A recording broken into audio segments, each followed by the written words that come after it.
All right, welcome back to the Think Wise podcast. Today we got episode 2 of our Trust Wise series. So it's another episode of just my dad and I here. If you didn't get the chance to listen to episode 1, I encourage you to go check it out. We talked all about the big lie around trust, that trust can't be earned and it must be given. So today we want to talk about the trust model and 3 ways that we can show that we're trustworthy to others and that we can explain to others where our trust may be lacking in them. So once we have chosen to give trust to others in our lives, next we kind of have to worry about ensuring their trust in return. And you say that there are ways that we can show them that we are worthy of their trust, but also I feel like a lot of people, including myself, may feel like this goes against the big lie around trust. But you say that there is a leader's contradiction and that leaders hold themselves to a higher standard, that we need to take initiative to give unearned trust and accept the responsibility to show that we're trustworthy. So can you just expand on that a little? Yeah, actually, I'll tell you where the term leader's contradiction came from. So early on, as I'm writing Trustology, my wife, your mom, is reading the transcript and she gets to this point and she says, whoa, time out. You're telling me that I have to give trust to others. And I said, uh-huh.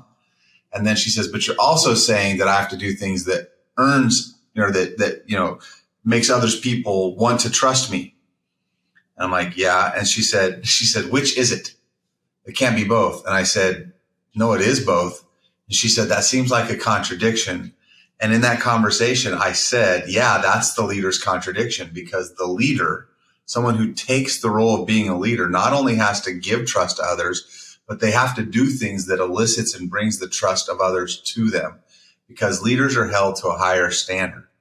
And this isn't about position, by the way. This is about someone who's willing to take the mantle, to take the responsibility, to hold the torch of being a leader, which is really an action. So not only do you have to offer and extend this trust to others, but you have to do things yourself that are making you trustworthy and making people want to come closer to you and take steps closer to you. Does that resonate? Yeah, definitely. And I think it's just the idea of accepting that you are held to a higher standard. And if you're always trying to think about what's fair, like you'll realize trying to be a leader, you're going to run into a lot of areas where life doesn't feel fair. Right. So what would you say to someone who, they're hearing all this, they would call themselves a leader, but they're still saying this just seems unfair?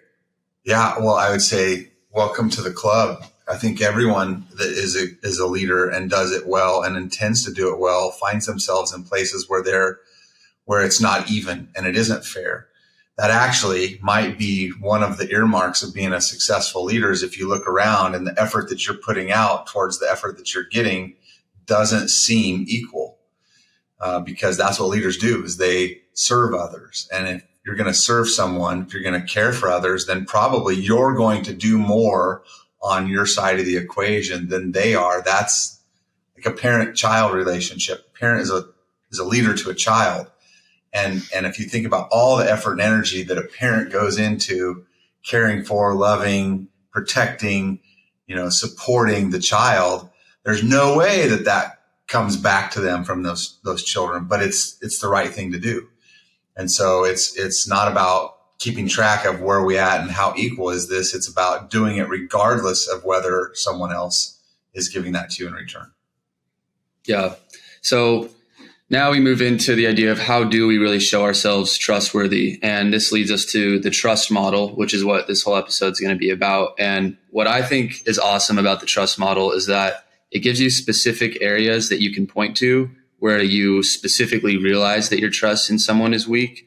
And it also gives you specific areas that you can work on through self-reflection to become more trustworthy, become a more trustworthy person. So before we dive into the 3 categories of the trust model, explain your definition of trust. Yeah, I think it's important to get a common definition of trust, because nobody comes into the conversation about trust empty-handed, I like to say.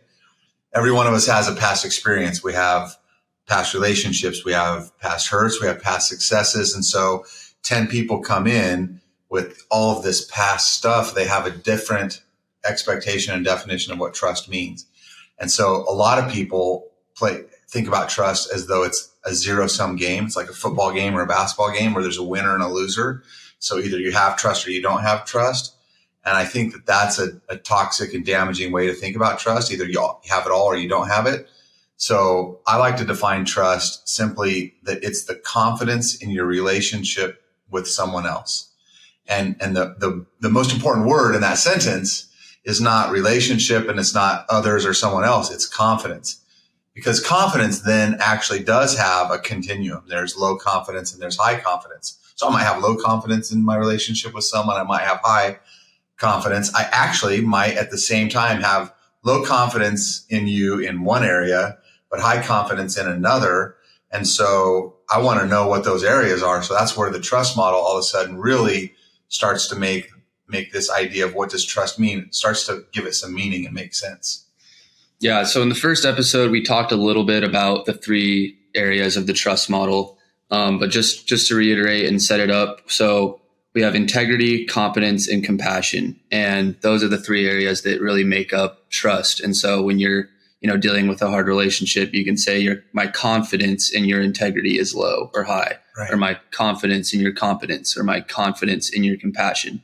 And it allows you to figure out which specific area of this relationship is struggling, not just, I don't trust you. So I think it'd be important to go through each 3 of these and dive in a little deeper. So integrity generally is, in one sentence, what a person says they will do, they will actually do. So you can talk a little bit more about the importance of integrity. Yeah. Well, integrity is a lot of times when people think of integrity, that they think of honesty. And I would say honesty is like one of 100 items within integrity. It's impossible to have integrity if you're not honest. But if you're only honest and not a bunch of other things, you don't necessarily have integrity. My absolute favorite way to explain integrity is that the word integrity and the word integer share the same root. And an integer is a whole number. And so integrity, another way to define integrity is that it's wholeness. It's the same. Where you see me here, where you see me in my work environment, whether you see me at home, whether you see me, whatever, you're seeing the same person. And I'm honoring those things that I value and that are important to me. And so you're doing the right thing even when no one's looking. You have a wholeness to you. Yeah. And when I was reading about integrity, I thought of something that I struggle a lot with, and that is people pleasing and learning when to say no. And it made me really think, like, to have true integrity, if you say yes, you need to follow through. You can't be flaky. Otherwise, people's confidence in your integrity is going to go down. So can being too obsessed over showing integrity lead to being a people pleaser and lead to saying yes too often? Absolutely. An important thing for everyone to understand is that every one of our strengths, if we overdo it, becomes a weakness. So honoring your word is an important thing, right? Yeah. But if you honor your word at the cost of something else to you and to others, and you do that too much, then it can be a challenge. And so I want to honor my word. But if I've made too many commitments and I can't follow through with any of them because I'm like, well, I'm not going to back away from any of this, or I'm not going to say no to anything that I already said yes to, because I'm a man of my word. Well, at what cost does that come? So I think people who, in particular, your example of people pleasers, sometimes one of the most integrous thing that you can do is to go to someone and say, hey, I made this commitment to you and I promised to have this project done by Friday.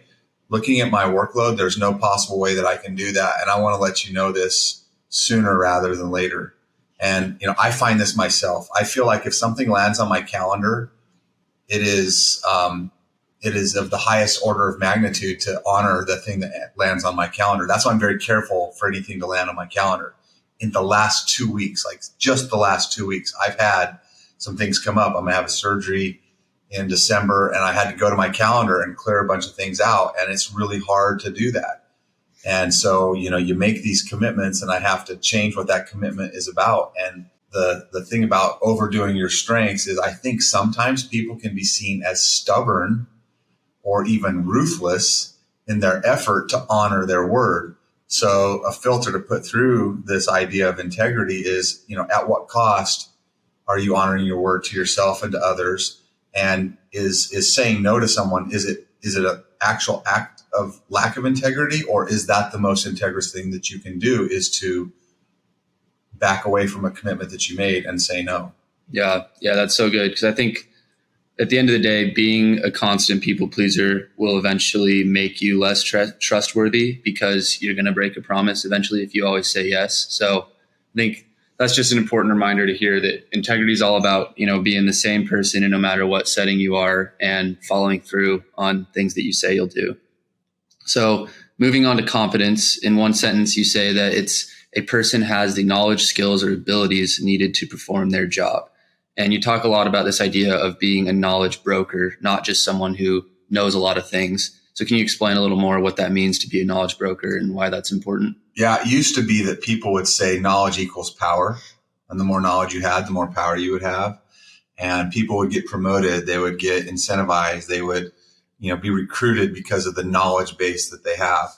In the last week, I've had a group of leaders that I've worked with every day, a different group of leaders for the last 2 weeks. And I would ask them, how many of you, raise your hand, how many of you had to learn something in the last week that you didn't know in order to do your job? And literally all of them raised their hands. We're talking over 100 people.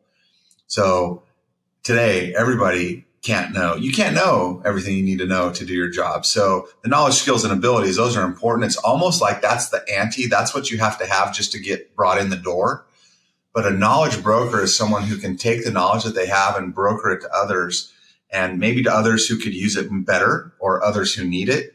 I also think that in addition to that, the people who I see as most competent are able to acquire knowledge, acquire it quickly. So yeah, you have to have a base level of knowledge, or you don't get invited to basically play the game. But the person who I think is most competent can acquire knowledge quickly, and they can broker it to others, help others learn from it. They can pass that along. They talk about all this institutional knowledge that leaves companies when someone of 30 years leaves. Well, if someone from 30 years leaves and it leaves a gap, quite honestly, I don't feel like that person was of the greatest value to the company, because their job should have been to have passed that along every day, every week, every month. And if when they leave, all that knowledge goes, someone missed the mark. And so, the question is, did they have 30 years of knowledge, or did they have 1 year that got repeated 30 times? And so today, I don't care if you've been around for 3 months or for 30 years. I want you passing your knowledge on to others on a regular basis. We should just be in that brokerage business. Yeah. And I know that as a young professional myself, like, we can feel like our opinions aren't as valued because we don't have the experience or we're new. We can also feel like we don't trust an older person's opinion because they don't understand our generation or whatever. And so talk about the importance of having those multiple perspectives and knowledge levels, talking on the same subject or being in the same meetings and learning from each other. Yeah, when we talk about diversity, equity, and inclusion today, too many times people think about checkbox marks, the checking diverse check marks. And instead, we really need to be thinking about diversity of thought, diversity of experience, diversity of ethnicity. Like, all of these things are important. And when you have, it's like a dinner table. When you have the entire family, from grandkids to parents to, grandchildren, like the whole family together, it's a much richer experience because you've got all of these generations sharing. So the same thing, I want to know and learn from people who don't look at the world the same as I do, who haven't been around something as much as I have. So again, this project I've been on, one of the groups, there's 30 people in the room. 49% of the people were new within the last year. The rest had an average tenure over 15 years. And the conversation that we had in that room was probably as rich as any of the other mixes, because we had these new folks that were asking important questions. They were interrogating important things. They were bringing new thoughts and ideas into the room. And then you had these others that had important perspective. They had important thoughts and they had important experience, more within the institution. And when you mix those together, you're getting a much, much better idea. And it's not because we challenge each other. It's because we challenge the process. We challenge thoughts. We challenge ideas. And that's where innovation and creativity really can thrive in an environment like that. I also want to ask what your thoughts are on balancing knowing when to ask for help and faking it till we make it. I think in my first internship experience, there were a lot of times where someone would be explaining a project to me, and there were maybe a few things that I wasn't super clear on, but as they were explaining it, I figured out I can probably figure this out as I dive into it later after this conversation. And so I wouldn't ask a ton of questions to show that, they can have confidence in my competence. But then there were also times where I would ask for help, and I was glad that I asked for help because it only increased my confidence by asking someone who was more experienced. So how do you balance that? Not just asking questions all the time and seeming like you don't know what you're doing, and also not just faking it till you make it all the time and running into roadblocks where you really don't know what you're doing. Yeah.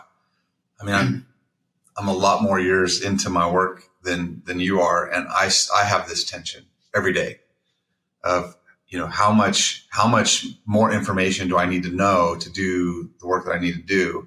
And I think your question is rooted in, when do I just go and perform, and when do I keep asking to find out what's right? Is that fair? Yeah. So a couple of things I would filter through. Number one, I think ask all the questions you need to understand and get crystal clear clarity on the outcome that's desired. I think a lot of times people are asking questions because they're confused about the process. They're confused about how to get to the outcome. But if they would know the outcome, and then if leaders would allow you to figure out on your own how to get to the outcome, that's a good thing. So if you're questioning, am I asking too many questions or not? If you're asking questions about the outcome, the desired result, the goal in mind, you're probably not asking too many questions. If you're asking detailed questions that feel like you're in the weeds because you're uncomfortable, but you know what the outcome is, that's probably an area to walk, as you say, in confidence. And I think that the confidence piece is important. I think you ask the question in confidence. I think you go and perform in confidence. And then you mentioned that you would sometimes ask a question in the midst of things that would help get you unstuck and you be able to perform better. I think that's actually the next time you can ask a lot more questions, is if you're going, and you've hit a roadblock that you don't seem to see a way up, over, or around. And so go ask someone some questions that's going to help speed up your time from where you are to what is expected. So those two areas, ask lots of questions about outcomes. And then when you find yourself at a roadblock and you've tried to go left and right and over and around, and you've used your resources and, you've come to the Google dead end and there's no answer, then go and ask some more questions. The rest of the time, you've been hired and paid to do a job, and you've been entrusted with some resources. So go use them, take some risks. Yeah, I think that's a super good way of thinking about it, is don't jump into any new project without knowing the desired outcome and what the results need to be. But don't obsess over, having the process nailed down before you start. I remember there were a lot of times where I'd be working on a project, or I'd jump into it a little nervous, knowing that there were a few things I didn't know how to do, but then I would figure it out and I would realize, thank God I didn't ask for help on this, because I'm glad I figured it out on my own. So I think doing that also, you'll surprise yourself a lot in terms of what you can figure out on your own. Right. So now moving on to compassion, the last leg of the trust model. And its one sentence definition is, a person has your best interests at heart. And there's a quote that you list in your book from Stephen Covey that says, seek first to understand before being understood. Mm-hmm. Yeah. Compassion is, for many people, this is the weakest leg of this three-legged stool.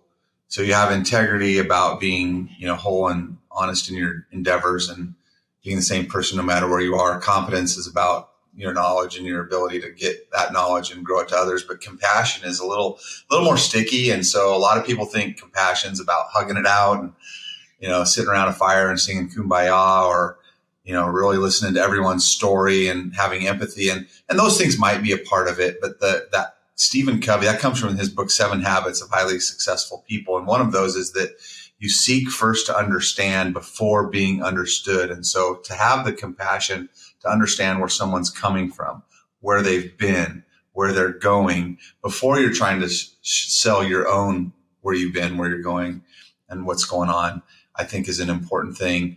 The other thing with compassion is that most people don't really care how much you know until they know how much you care.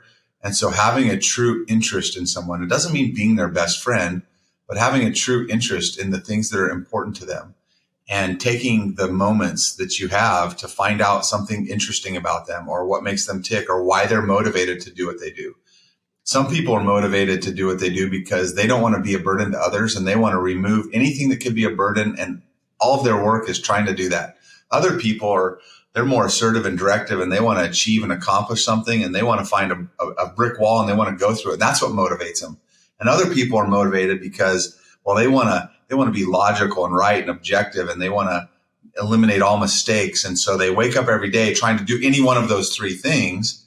And the compassionate person is someone who figures out what is it that motivates others or what that makes others tick. And you help them in those realms that are important to them, not just important to you. Yeah, that quote really resonated with me. I think I realized that assuming the best from others goes a long way and shows them that you believe that they're reasonable and well-intentioned. And I feel like personally, I was thinking, even if I'm in a disagreement with someone and we end up coming to a common ground, if they started out really skeptical and really like not wanting to hear where I was coming from, more so just pushing their own thoughts on me, at the end of the day, my confidence in their compassion is still going down, even if we came to a common agreement. Versus if we had the same disagreement, but they were genuine the whole time and wanting to understand my perspective, even though they had a different opinion from the beginning, and we do come to a common ground, my confidence in their compassion is only going to go up after that disagreement. Yeah. Well, with the benefit of the doubt, one of the things that I think is important to think about is you kind of have a 50-50 chance of being right. You can give someone the benefit of the doubt and assume that their intentions are positive, or you can not give them the benefit of the doubt and their intentions are negative. And you're not going to bat 1,000 on both of those. But if you start out with assuming someone's intentions are negative, like you say, and then they're not, it's hard to recover from that. But if you start out thinking that their intentions are positive and you find out that in fact they're not, you can work from there. And then if they are, you had a great starting ground. I met a really cool guy recently at work. His name is John. John has a 40-year career in the aerospace industry and is new to the client that I'm working with. And we were having as a group this conversation, and he said, unstated expectations are nothing more than planned resentments. So when you have expectations of someone else and you don't state those, you have just now given yourself a plan of where you're going to have resentment. And what's doubly unfair about that is an unstated expectation is something that you never are going to know. So I'm going to hold you accountable and be resentful about something that I have as a standard in my own mind, but I haven't shared with you. And this trust model helps you to keep from having those unplanned resentments, because it requires you to, one, state those expectations, be clear about them, to take ownership of them, both of yours and when others don't meet you. Yeah, that's so good. So the last thing about compassion that I want to talk about is sometimes compassion actually comes out in difficult, harsh decisions. So talk about how compassion isn't always just being super nice and gracious. There's a proverb that says, a wound from a brother is better than a kiss from an enemy. And what that means is there's times when I'm going to see something and need to be offensive and tell you. Like on a small scale, you and I have lunch and I notice that you have broccoli in your teeth. But because I care for you, I don't want to embarrass you. So I don't tell you that you have broccoli in your teeth. And then all day long, you go and interact with 100 people. And at 5 o'clock before the day's over, someone's like, hey, Christian, you have some broccoli in your teeth. And you're like, man, I ate broccoli at noon. So for 5 hours, I've had broccoli in my teeth. And I have all these people that were, trying to be nice. They were giving me kisses, but really they were kind of like an enemy because they weren't helping me, rather than someone right away, as soon as I had that broccoli in my teeth, if they'd said something, even though it might have been offensive, that's a better thing. So I think that people oftentimes in a desire to be compassionate, what they end up doing is do the exact opposite. And I have an example. I had a client that had a leadership team member that was really toxic. People did not like this person. They were causing problems. Everyone in the whole company agreed that this person was toxic and causing problems. And even the CEO knew this, but they were, this person had been with them for 20 years. They had great care and compassion for them in their life. They knew their personal stories and the struggles they've been through. So this leader was being compassionate to this one individual. But as they were being compassionate to this one individual, what were they doing to everyone else? Not being compassionate. Yeah. So here I have 100 people that I'm not being compassionate to because I'm being compassionate to this one person who's having troubles interacting with all these other people. So over time, the course of a few days, we were able to come to this conclusion that, that person was no longer going to be able to work there. And that act was one of the most compassionate things that could ever happen. Ends up for two reasons. One, because of all the people that he was being uncompassionate to. But the second was this person had become damaged goods to everyone around them, had started believing some of the lies and frustrations that people were telling them about them. And then the really cool thing is that the end of the story, they were able to go on later to a job and to a career where all that stuff was behind them and they got to start over fresh and really thrive. So sometimes that offensive thing that you need to say or do could be the most compassionate thing that you could say or do. Yeah, that's a great reminder. Well, this episode has hopefully been able to give you clarity on, how to increase your own trustworthiness and how to see where maybe your trust is lacking in someone else. And on the next episode, we're going to talk all about the idea of forgiveness and how damaging it can be to yourself to not forgive people and how damaging those resentments that we hold are. So looking forward to the next episode of the Think Wise podcast. Thanks for tuning in.